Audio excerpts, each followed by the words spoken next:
John Bosco was born in 1815. He was born in a small village. The village was near Turin, Italy. His family was very poor. John's father died when John was very young. John had to work hard. He helped his family survive. He was a shepherd. He took care of the sheep.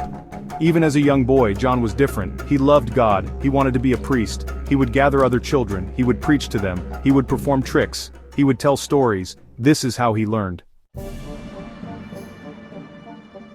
When John was 9 years old, he had a dream. It was a very powerful dream. It would change his life. In the dream, he saw a crowd of boys. The boys were fighting. They were cursing. They seemed lost. Suddenly, a bright light appeared. A beautiful woman stood before John. She said, "These are my sons. Take care of them." John was scared. He didn't know what to do. The woman smiled. She said, "Teach them with love, not with punishment." John never forgot the dream. He knew he had to help young people.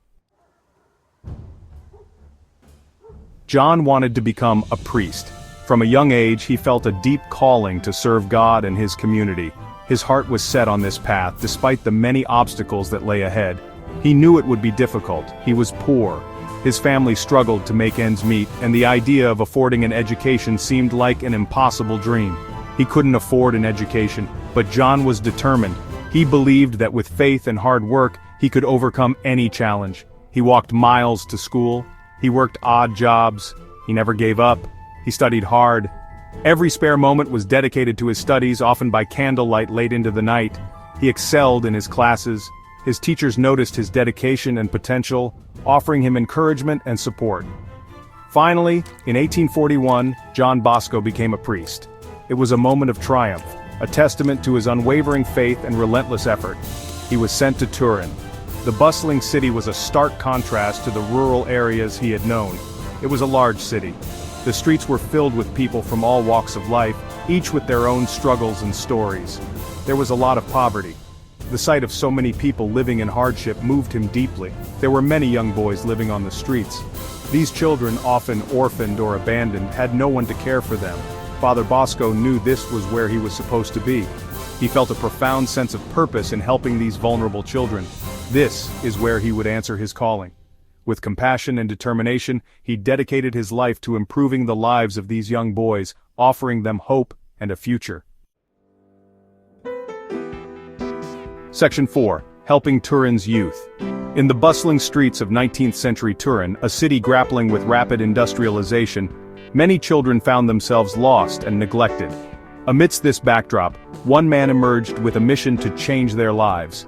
Father Bosco started working with the street children. He visited them in their harsh environments, offering a friendly face and a listening ear. He understood their struggles and sought to provide them with a sense of belonging. He played games with them, breaking down barriers and building trust. He listened to their stories, their dreams, and their fears, showing them that someone genuinely cared about their well-being. He taught them about God, instilling in them a sense of faith and hope. Through his teachings, he aimed to guide them towards a brighter future, one filled with possibilities and purpose. He opened a small oratory, a sanctuary where these children could find refuge from the harsh realities of street life. It was a place where the boys could come, not just to escape the streets, but to find a community that supported and nurtured them. They could eat a meal, often their only source of nourishment for the day, in a warm and welcoming environment. They could learn a trade, equipping them with skills for a better future. They could also pray, finding solace and strength in their faith. Father Bosco believed in love, kindness, and the transformative power of education. He saw each child as a beacon of potential.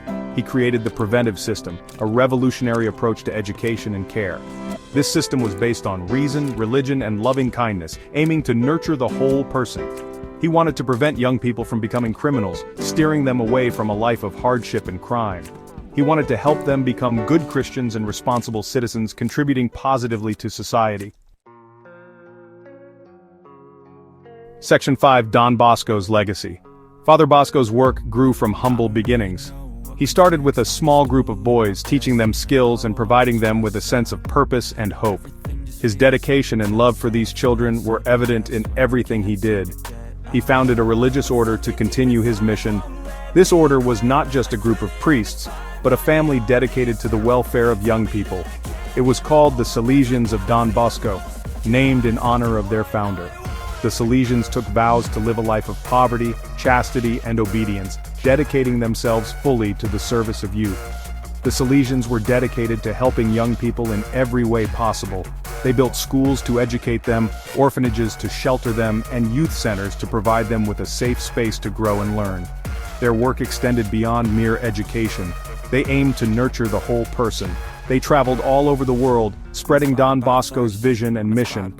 From Europe to the Americas, from Africa to Asia, the Salesians established their presence, always with the same goal: to help young people in need. They shared Don Bosco's mission of love, compassion, and education. They worked tirelessly to improve the lives of the young and the marginalized, bringing hope and opportunity wherever they went. Don Bosco was said to have performed miracles. He had visions that guided his work and inspired those around him. These miracles and visions were seen as signs of his deep faith and connection to the divine. He was a holy man, revered not just for his miracles but for his unwavering dedication to his mission. His life was a testament to the power of faith and love. He was loved by all who knew him. His kindness, humility, and generosity left a lasting impression on everyone he met. People from all walks of life were drawn to his warmth and compassion. He died in 1888, leaving behind a legacy that would continue to grow and inspire. His death was mourned by many, but his spirit lived on through the work of the Salesians. He was canonized as a saint in 1934, officially recognized by the Church for his holiness and his contributions to society. This was a moment of great joy for all who had been touched by his work. St. John Bosco is the patron saint of young people, a fitting title for someone who dedicated his life to their service. His legacy continues to inspire and guide those who work with youth today. He is remembered for his love, his compassion, and his dedication to helping those in need. His life and work remain a beacon of hope and a model of selfless service for generations to come.